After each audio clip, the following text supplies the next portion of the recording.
Hello friends, यह 67वीं BPSC की प्रारंभिक परीक्षा के लिए आज हमारा 32वां टेस्ट सीरीज है। इसमें 25 क्वेश्चन दिए गए हैं बिहार विशेष से, संविधान से और भूगोल से। ये जितने भी प्रश्न इसमें दिए गए हैं सब बहुत ही महत्वपूर्ण है। आप लोग इसको पूरा अंत तक जरूर करिए। तो हम लोग शुरू करते हैं आज का टेस्ट। बिहार के पृथक राज्य के रूप में स्थापना कराने में किस राजनेता का सक्रिय योगदान था? इसका सही उत्तर हो जाएगा डी, सच्चिदानंद सिन्हा जी का। कांग्रेस के 1912 के बांकीपुर अधिवेशन की अध्यक्षता किसने की थी? जो बांकीपुर में 1912 में अधिवेशन हुआ था, ये बहुत इंपॉर्टेंट है, एग्जाम में पूछा भी करता है। जो 1912 में अधिवेशन कांग्रेस का कहाँ पर हुआ था? तो बांकीपुर में। इसकी अध्यक्षता किसने की थी? इसका सही उत्तर हो जाएगा सी, R.N. माधोलकर ने। सन 1956 में भारत राज्य पुनर्गठन के समय बिहार का कौन सा जिला पश्चिम बंगाल में शामिल किया गया था? रानीगंज, मानभूमि, 24 परगना, बिसाड़। इसका सही उत्तर हो जाएगा बी, मानभूम। मजहरूल हक द्वारा प्रकाशित समाचार पत्र का नाम था? इन्होंने कौन सी समाचार पत्रिका का संपादन किया था? किसका प्रकाशन करते थे ये? इसका सही उत्तर हो जाएगा बी, दी मदरलैंड का। काफ़ी इंपॉर्टेंट क्वेश्चन है ये, कई बार पूछा है बीपीएससी में। बिहार में पटना के बिहटा में किसान सभा की स्थापना स्वामी सहजानंद सरस्वती ने कब की थी? तो ये तो बता रहा है कि जो संस्था है इसकी स्थापना किया गया था स्वामी सहजानंद सरस्वती के द्वारा। कब किया गया था? तो 4 मार्च 1928 को। इसका सही उत्तर हो जाएगा बी। भारत में राष्ट्रीय पंचायत दिवस मनाया जाता है। काफ़ी इंपॉर्टेंट क्वेश्चन है, लोग गलती कर देते हैं ऐसे प्रश्नों को। इसका सही उत्तर हो जाएगा डी, 24 अप्रैल को। विकेंद्रीकरण प्रणाली की सिफारिश किसने की थी? जो विकेंद्रीकरण प्रणाली है इसकी सिफारिश की गई थी बलवंत राय मेहता के द्वारा। इसका सही उत्तर हो जाएगा सी। संविधान के किस अनुच्छेद में यह व्यवस्था की गई है कि प्रत्येक राज्य शिक्षा के प्राथमिक स्तर पर मातृभाषा में शिक्षा की पर्याप्त सुविधाओं की व्यवस्था करने का प्रयास करेगा?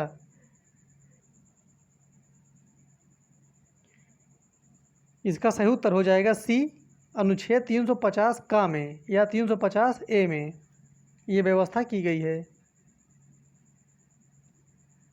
भारतीय संविधान के प्राधिकृत हिंदी पाठ को निम्नलिखित संविधान संशोधनों में से किसके द्वारा प्रकाशित करने के लिए अधिकृत किया गया? इसका सही उत्तर हो जाएगा बी, 58वां संविधान संशोधन। दिनेश गोस्वामी समिति का संबंध था? काफ़ी इंपॉर्टेंट क्वेश्चन है, कई बार इस समिति के बारे में पूछा भी जा चुका है एग्जाम में। दिनेश गोस्वामी समिति का संबंध किससे था? इसका सही उत्तर हो जाएगा बी, निर्वाचन सुधारों से। मानव अधिकार संरक्षण अधिनियम में सशस्त्र बल की परिभाषा में निम्नलिखित में से कौन शामिल नहीं है? ये इंपॉर्टेंट है, जो शामिल नहीं है ये ध्यान देना है। और इसका सही उत्तर हो जाएगा बी, राज्य के सशस्त्र बल, ये शामिल नहीं किया गया। राज्य वित्त आयोग के संबंध में निम्नलिखित कथनों में से कौन सा सही है? जो राज्य का वित्त आयोग है उसके बारे में बताना है कौन सा कथन सही है। इनमें से जो सही हो जाएगा वो है बी, यह एक संवैधानिक संस्था है, ये सही है। एक अंतर्राज्यीय परिषद की स्थापना की जा सकती है? काफ़ी इंपॉर्टेंट क्वेश्चन है ये, कई बार आया है एग्जाम में। जो अंतर्राज्यीय परिषद है इसकी स्थापना किसके द्वारा की जा सकती है? इसका सही उत्तर हो जाएगा बी, राष्ट्रपति के द्वारा।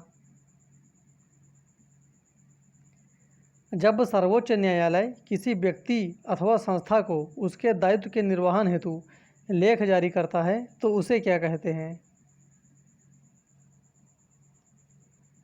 इसका सही उत्तर हो जाएगा बी, परमादेश।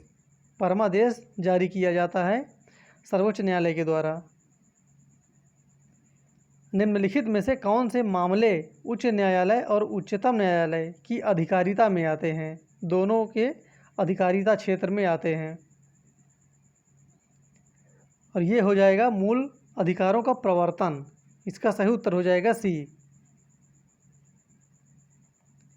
भारत में सूखा जिसका परिणाम है वह है, देखिए 10 क्वेश्चन इसमें भूगोल के दिए गए हैं और सभी बहुत ही महत्वपूर्ण हैं और सब बहुत इंपॉर्टेंट हैं, तो इसको आप लोग बहुत आराम से करिए। जो भारत में सूखा है इसका परिणाम क्या है? इसका सही उत्तर हो जाएगा डी, असमान वर्षा। इसी कारण से भारत में सूखा पड़ती है। और जो ऑप्शन है इसमें काफ़ी सिमिलर ऑप्शन है और काफ़ी अच्छे ऑप्शन भी दिए गए हैं। हिमालय में सिंधु नदी उदाहरण है, किसका उदाहरण है? इसका सही उत्तर हो जाएगा डी, पूर्ववर्ती अपवाह का। सुरु घाटी निम्न में से किस राज्य में स्थित है? जो सुरु घाटी है काफ़ी चर्चा में भी रहता है ये बीच बीच में, किस राज्य में स्थित है? इसका सही उत्तर हो जाएगा ई, इनमें से कोई नहीं, क्योंकि ये जो स्थित है सुरु घाटी ये है जम्मू कश्मीर में। चित्रकूट जलप्रपात निम्न में से किस रिवर पर स्थित है? चित्रकूट जलप्रपात ये स्थित है इंद्रावती पर। इसका सही उत्तर हो जाएगा डी। निम्न में से कौन निक्षेपण द्वारा निर्मित स्थलाकृति नहीं है? ये चीज़ ध्यान देना है, नहीं है निक्षेपण के द्वारा। इसका सही उत्तर हो जाएगा डी, संप्राय मैदान, क्योंकि ये अपर्दन के द्वारा निर्मित होता है संप्रदाय मैदान, संप्राय मैदान। उत्पत्ति की दृष्टि से निम्न पर्वत श्रेणियों में से सबसे नवीनतम कौन सी है? जो सबसे नई है उसको बताना है और ऑप्शन भी इसके बहुत अच्छे हैं।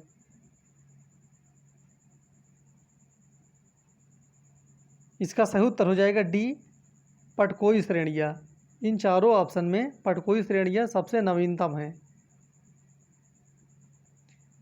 संरचनात्मक दृष्टि से शिलांग का पठार अंग है। जो शिलांग का पठार है ये किसका अंग है? इसका सही उत्तर हो जाएगा ए, प्रायद्वीपीय भारत का शिलांग का पठार ये इसका अंग है। कौन सी पर्वत श्रेणी चंदन के वनों के लिए प्रसिद्ध है?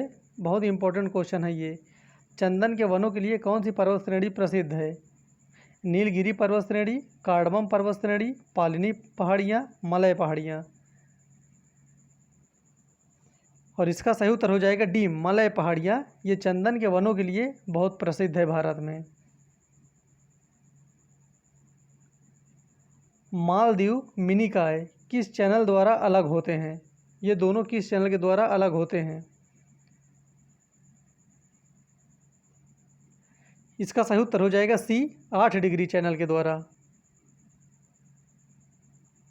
म्यांमार की सीमा को कितने भारतीय राज्य स्पर्श करते हैं? जो म्यांमार की सीमा है इसको कितने भारतीय राज्य स्पर्श करते हैं?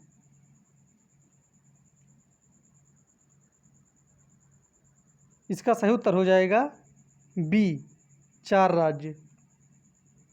तो इस प्रकार से आज हमारा 32वां टेस्ट कंप्लीट हुआ। फिर मिलते हैं अगले वीडियो में, तब तक के लिए धन्यवाद।